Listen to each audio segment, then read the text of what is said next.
Hello, my name is Liberty Looters, and this is my author, illustrator, poet assignment. I chose to write about Roald Dahl, and he does have some poems, but he's well known for his books. He was born to Norwegian parents in the UK in 1916, and from a very young age, he was always a troublemaker, but he also had lots of energy, so that's probably why he was such a troublemaker. In his 20s, he joined the Royal Air Force, and he was a fighter pilot during World War II. He got into a plane crash and suffered from intense head injuries. And then he got married and had 5 children. They got divorced, but he loved making up bedtime stories to tell his children, and this was the start of his children's writing career. The children's fiction he wrote is known for its abrupt turns into fantasy, the fast moving pace, and its harsh treatment of any foolish adults who cause trouble to the young kids. Likewise, his adult fiction always relied on a sudden twist that shed light on what was going on in the story. He was a British author who wrote 19 children's books in his writing career, and despite the success of the books, he has always been a target of some controversy from critics and parents who complain about the portrayal of the vicious revenge of children on adult wrongdoers. And he argued in his defense that kids had an unprocessed sense of humor, unlike adults, and he was just trying to appeal to his readers. Um, and he is known for the use of his enthusiastic and inventive language, so he tended to make up his own language, kind of like William Shakespeare, and just make his own words in his books. And in doing this, he instills a love for language and an appreciation for the wide variety of words in the readers of the books. Also, a quote from him says, "The more risks you allow children to take, the better they learn to take care of themselves."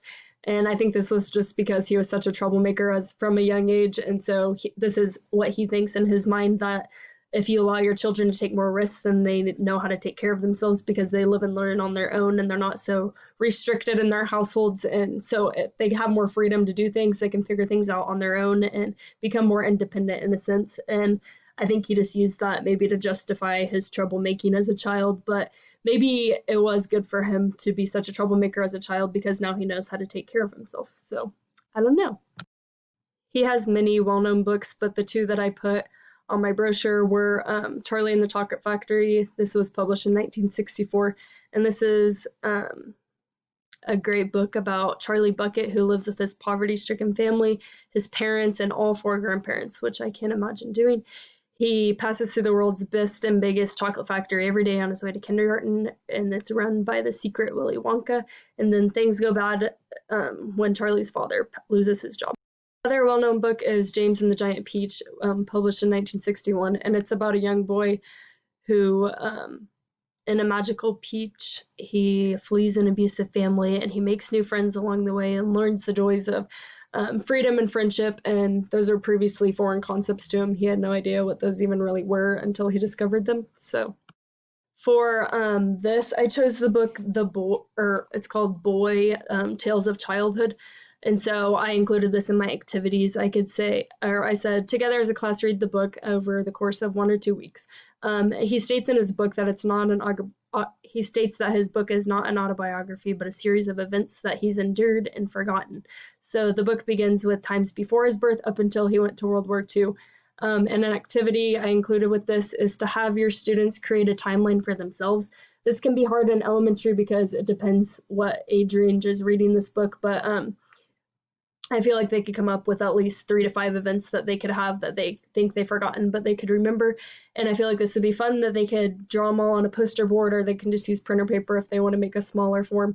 And allow them to get creative by using paint, scrapbook pieces, anything they want to make it personable and make it fun and exciting to present to the class. And this can be a fun way to understand the book by Roald Dahl. And it would also be a fun way to start understanding chronological order in a sense. And so, yeah. The book I have chose to show you guys is what I just said, Boy Tales of Childhood by Roald Dahl. And it's kind of boring from the campus library, but that's okay.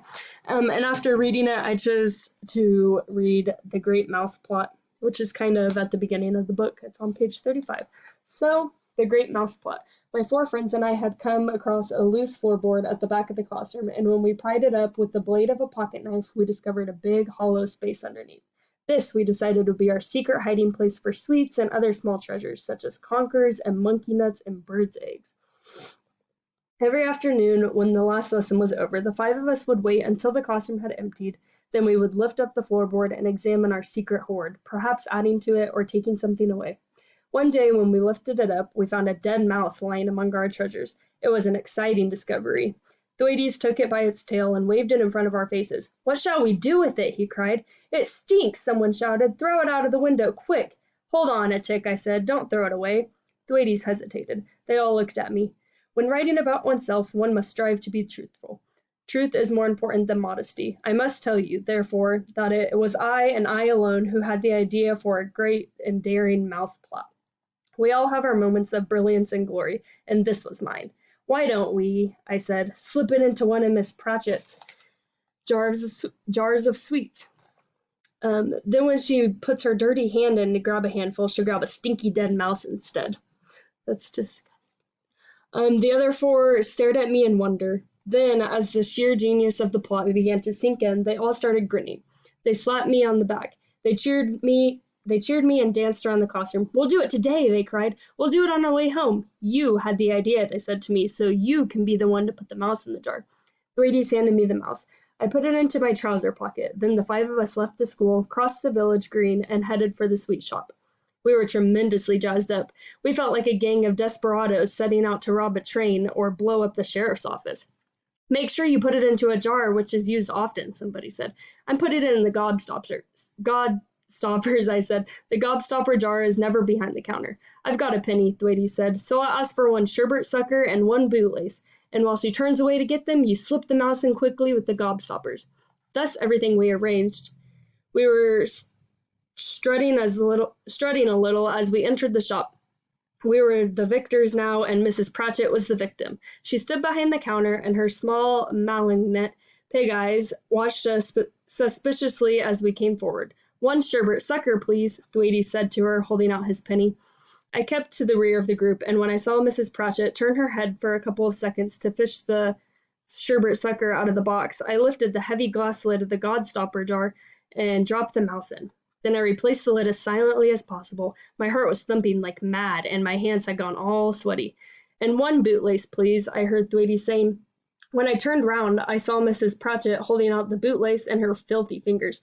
"I don't want all the lot of you trooping in here if only one of you is buying," she screamed at us. "Now beat it! Go on! Get out!" As soon as we were outside, we broke into a run. "Did you do it?" they shouted at me. "Of course I did," I said. "Well done you!" they cried. "What a super show!" I felt like a hero. I was a hero. It was marvelous to be so popular. And this is a little sketch that it has in it of the dead mouse sitting on top of the candy. And yes, thank you for listening.